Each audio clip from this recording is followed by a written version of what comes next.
Bonjour à tous et soyez les bienvenus pour ce message aujourd'hui. Nous sommes dans une série appelée Suivre Christ, être un disciple de Christ. Suivre Christ n'était pas facile dans l'Antiquité et c'est encore difficile aujourd'hui à cause de la nature humaine et le travail de l'ennemi, le diable. Saul de Tarse se trouvait comme beaucoup de personnes à un moment donné captives à une religion, fermées par rapport à la vérité. Et ce n'était que l'intervention de Jésus lui-même sur le chemin de Damas qui a libéré Saul, appelé aussi Paul, l'apôtre. Reconnaissant qu'il avait échappé à la futilité de la religion, il servait de tout son être le Christ après cela. Et ces prières que nous trouvons dans la Bible aident ceux qui veulent suivre le Christ. Ces prières nous aident à prier. Comme Jésus nous a enseigné à prier, ce que nous avons vu la semaine dernière, Paul nous enseigne par rapport à la prière, et c'est ça que nous voulons regarder aujourd'hui. Et la première chose qu'il nous montre, c'est de prier avec action de grâce, avec des remerciements de Dieu. Paul commençait souvent ses prières et ses lettres avec les actions de grâce. Je pense que j'ai compté parmi ces 13 épîtres, dans 9 de ces épîtres, il avait une section d'action de grâce par rapport à ce que Dieu était en train de faire dans la vie des gens. Même si c'était une coutume dans la société de cette époque, du premier siècle, d'exprimer sa reconnaissance envers, pour les païens, les faux dieux, Paul le fait d'une manière sincère envers le véritable Dieu. Nous le voyons dans Colossiens 1:3, où il dit « Nous rendons grâce à Dieu le Père de notre Seigneur Jésus-Christ, et nous prions sans cesse pour vous. Nous avons en effet entendu parler de votre foi en Christ Jésus et de l'amour que vous avez pour tous les saints. » Et donc Paul remercie le Seigneur pour ce qu'il avait fait dans la vie de ces chrétiens. Comme un auteur dit, remercier Dieu indique une reconnaissance pour ce que Dieu a déjà fait pour accomplir, oui, notre salut et ses desseins parfaits. Paul voyait que Dieu était en train de sauver les païens, les non-juifs, et de créer des églises parmi eux. Et il exprimait souvent sa reconnaissance envers Dieu. Alors, en venant à Dieu dans la prière, remercier Dieu pour ce qu'il a déjà fait est très important. En tant que parents, nous aimons bien quand nos enfants expriment leur reconnaissance pour ce que nous avons fait pour eux. Et j'imagine que Dieu apprécie aussi que ses enfants le remercient pour ce qu'il a fait pour eux. Mais quelle serait votre opinion d'un ami qui ne téléphone que quand tout va mal? Ou jamais pour dire merci, ou pour parler avec vous simplement en tant qu'ami? Mais beaucoup de gens s'approchent de Dieu seulement quand ils ont un problème. La reconnaissance, très importante. Dans l'Ancien Testament, il y a même un sacrifice appelé le sacrifice des actions de grâce. Et donc, à nous de dire merci souvent à Dieu pour ce qu'il a fait pour nous. Que nos lèvres disent merci en s'approchant de lui. Et Paul nous enseigne aussi de prier par rapport à la volonté de Dieu. Dès que Paul a su qu'il avait tort en persécutant les chrétiens, il a posé la question à Jésus, « Que veux-tu que je fasse, Seigneur ?» C'est une bonne question pour nous à poser fréquemment à Dieu. Quand nous avons un cœur pour connaître sa volonté, il nous le fait connaître. Même quand nous doutons que Dieu soit en train de nous diriger, il est en train de nous diriger si nous lui demandons. Dans Colossiens 1:9, Paul priait que les chrétiens soient remplis de la connaissance de sa volonté. Il nous dit là, c'est pourquoi nous aussi, depuis le jour où nous l'avons appris, nous ne cessons de prier Dieu pour vous et de demander que vous soyez remplis de la connaissance de sa volonté en toute sagesse et intelligence spirituelle. Et verset 10, marchez d'une manière digne du Seigneur pour lui plaire à tout point de vue, portez des fruits en toutes sortes d'œuvres bonnes et croissez dans la connaissance de Dieu. Et donc, il priait que les chrétiens soient remplis de la connaissance de sa volonté en toute sagesse et intelligence spirituelle. Et le verset 10 nous montre ce qui est la volonté de Dieu. Marcher, il dit là, d'une manière digne du Seigneur, c'est-à-dire de mener une vie qui reflète le caractère de Dieu. Aussi, il dit une vie qui porte du fruit en toutes sortes de bonnes œuvres, c'est-à-dire de servir les autres.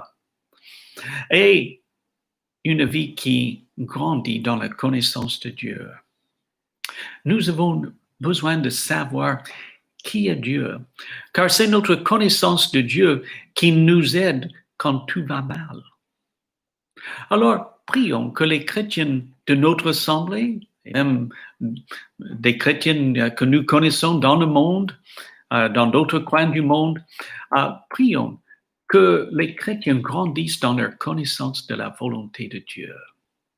Dans Philippiens chapitre 1 et versets 9 à 11, là nous lisons, et ce que je demande dans mes prières, c'est que votre amour abonde de plus en plus en connaissance et en vraie sensibilité, qu'ainsi vous sachiez apprécier ce qui est important, afin d'être sincère et irréprochable pour le jour de Christ, rempli du fruit de la justice qui viennent par Jésus-Christ, à la gloire et à la louange de Dieu. Paul, ici, dans Philippiens, prie que leur amour augmente de plus en plus en connaissance et en pleine intelligence pour le discernement des choses les meilleures. Nous avons tellement d'activités disponibles aujourd'hui par rapport à d'autres générations. Nous pouvons regarder tous les films du présent et du passé, ainsi que les émissions de la télé. Nous pouvons regarder aussi les journaux à la télé et partout dans le monde. Et nous avons la possibilité aussi de regarder toutes sortes d'événements sportifs. Mais quelle est la meilleure chose à faire avec notre temps pour faire avancer le royaume de Dieu? Nous avons besoin de dépendre de l'Esprit de Dieu afin de connaître la volonté de Dieu chaque moment de la journée. Un pasteur, James Ussher, qui a vécu dans le XVIIe siècle, en écrivant à l'égard du progrès spirituel des chrétiens, ce que nous appelons la sanctification, il écrit: la sanctification, c'est soumettre toute sa volonté à la volonté de Dieu et de s'offrir continuellement soi-même dans une flamme d'amour, comme un sacrifice complètement donné à Christ. J'aime bien ça, soumettre toute sa volonté à la volonté de Dieu et s'offrir continuellement soi-même dans une flamme d'amour, comme un sacrifice complètement donné à Christ. Prions cela pour notre vie, que nous soyons continuellement soumis à Dieu et qu'on le fasse comme un acte d'amour. Priez ça pour les autres dans l'Église de Jésus-Christ. Alors, Paul donne des instructions importantes par rapport à la prière. Remercier Dieu. Prier que les gens découvrent la volonté de Dieu et prier pour l'avancement de l'Évangile, puisque Paul avait été sauvé, on peut dire, du vide de la religion. Il priait que les autres, surtout de son peuple, soient sauvés. En parlant de la dureté du peuple juif, Paul exprimait le vœu et le désir de son cœur dans Romains chapitre 10, verset 1, qu'ils soient sauvés. Car ils avaient du zèle pour Dieu, mais sans connaissance. Si Paul pouvait dire cela concernant le peuple juif, c'est certainement le cas pour ceux qui sont dans les sectes et les autres religions. Paul savait que le seul sauveur est Jésus-Christ et le salut se trouvait en lui. Parfois, les gens prient pour le salut des autres, mais ils n'osent pas ouvrir la bouche pour parler de Jésus. Alors, Paul demandait aux chrétiens dans Éphésiens 6, 19 de prier qu'il lui soit donné d'ouvrir sa bouche et de faire connaître hardiment. Ce mot hardiment veut dire avec confiance, avec assurance, le mystère de l'Évangile. Paul voulait que les autres prient pour lui à cet égard. Demandons cela pour nos frères et sœurs quand nous prions pour eux. Prions ça pour nous-mêmes. Alors, prions que les gens soient sauvés, mais prions aussi de pouvoir annoncer l'Évangile. Quand nous sommes en conversation avec les gens, prions tout au long de cette conversation que le Saint-Esprit nous montre comment insérer l'Évangile dans la conversation d'une manière même naturelle, d'une manière utile pour la personne. Lors d'un voyage, un pasteur a rencontré une dame dans un avion et en parlant, elle a avoué qu'elle avait détruit plus ou moins son mariage et sa famille par un acte d'immoralité. Elle voulait être réconciliée avec son mari, mais c'est lui maintenant qui ne veut pas. Le pasteur a pu parler de la réconciliation que Dieu nous donne en Jésus-Christ. Nous pouvons être réconciliés avec Dieu et c'est ce dont les autres en ont besoin. Jésus a pris la punition et même la honte de nos péchés. Et le pasteur a pu diriger la dame vers celui qui a pris le fardeau de ses péchés. Alors, je vous encourage à prier, même chaque fois que vous sortez de la maison, que Dieu ouvre la porte pour parler aux autres du Sauveur. Supplions le Seigneur de nous donner les paroles qu'il faut. Prions que Dieu envoie aussi les ouvriers dans la moisson et soyons prêts à répondre à son appel. L'Église a commencé ce week-end de Pentecôte et nous avons le privilège d'annoncer le même message que l'apôtre Pierre a annoncé ce premier jour de l'Église. Oh, prions pour l'avancement de l'Évangile. Prions que nous puissions être des personnes qui annoncent l'Évangile aux autres. Et c'est une joie de voir Dieu ouvrir les portes pour nous à annoncer l'Évangile, mais priez que cela se réalise dans notre vie. Priez aussi, Paul nous dit, pour l'affermissement des chrétiens.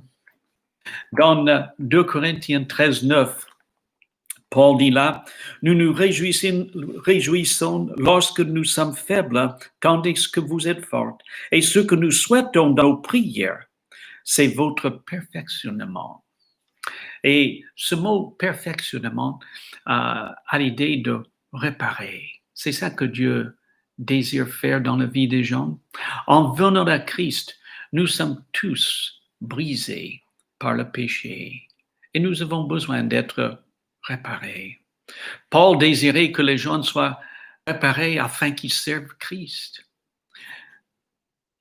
J'ai une collection de tasses ici à la maison. Quand nous voyageons, j'achète souvent une tasse. Mais il m'est arrivé à laisser tomber une tasse. Et quand une tasse se casse, je cherche à la réparer pour pouvoir encore l'utiliser. Et c'est ce que Dieu veut faire dans la vie du chrétien. Il veut nous réparer pour que nous soyons utiles. Dans 1 Thessaloniciens, 3, 12 et 13.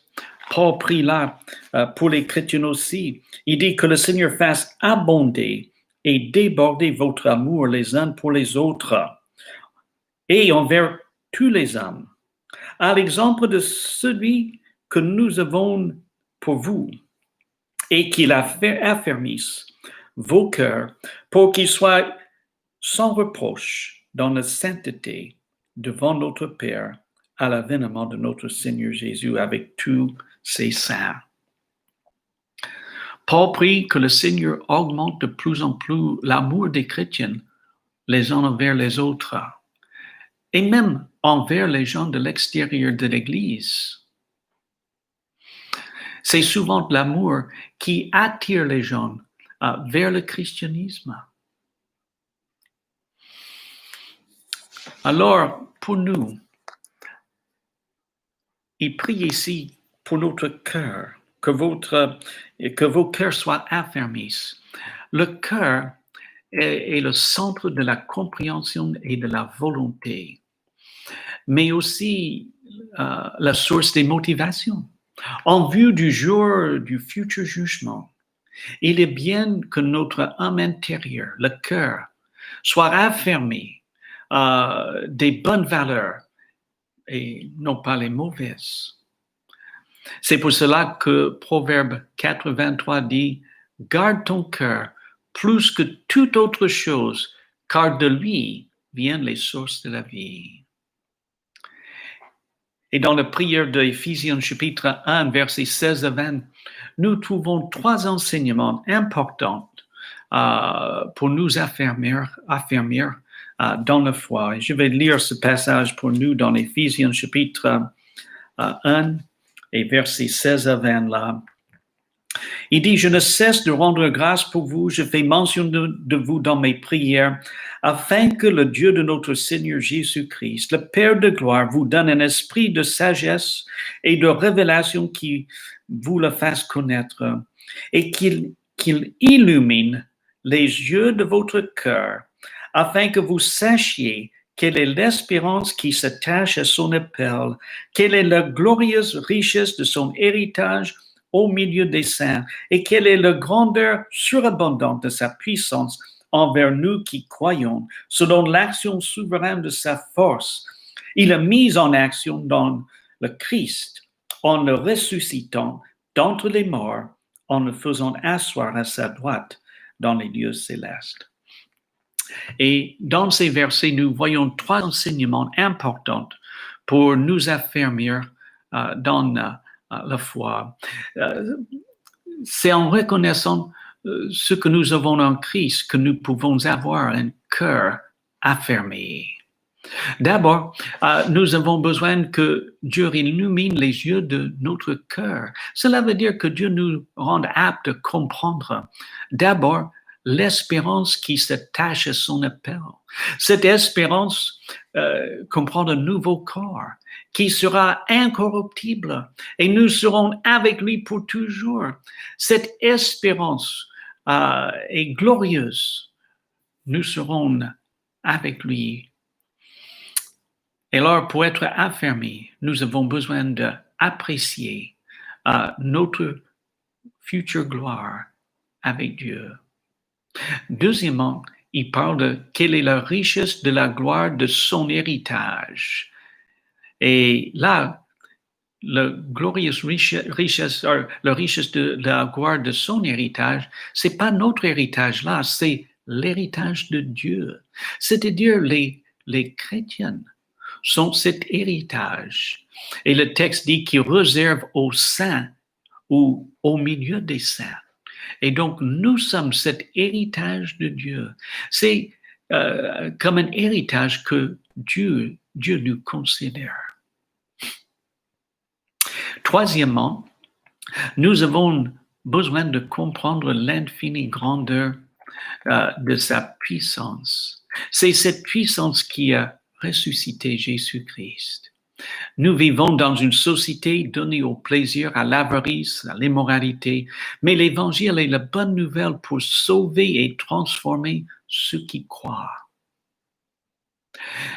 J'ai lu l'histoire d'une jeune fille. sous l'influence de la drogue, même du diable, et le Seigneur l'a sauvé et libéré de cette emprise. Alors, et dans sa grâce, le Seigneur l'a affermi dans sa foi, et elle sert maintenant le Seigneur dans cette même Église. Le but de Dieu n'est pas simplement que nous soyons sauvés. Dieu nous restaure afin que nous trouvions notre raison d'être. Alors prions que le Seigneur affermisse les chrétiens dans leur foi afin qu'ils servent le Seigneur. Et tout ça en vue de notre future gloire. Nous serons avec le Seigneur pour toujours. Nous sommes son héritage. Quel privilège. La prière est un aspect important dans la vie chrétienne. On dit souvent que le diable tremble quand le plus faible des chrétiens prie. Si cela est vrai, combien la prière devrait avoir une place importante dans notre vie. Bien que notre Église traverse des moments difficiles, la main de Dieu n'est pas trop courte pour nous aider. L'apôtre Paul était l'instrument de Dieu pour secouer l'Empire romain avec l'Évangile. En Paul, nous voyons une personne qui priait sans cesse, mais aussi d'une manière précise. Il remerciait Dieu pour ce que Dieu avait déjà fait. Il était plein de reconnaissance. Il ne se plaignait pas de ses difficultés. Il remerciait Dieu pour même ses difficultés.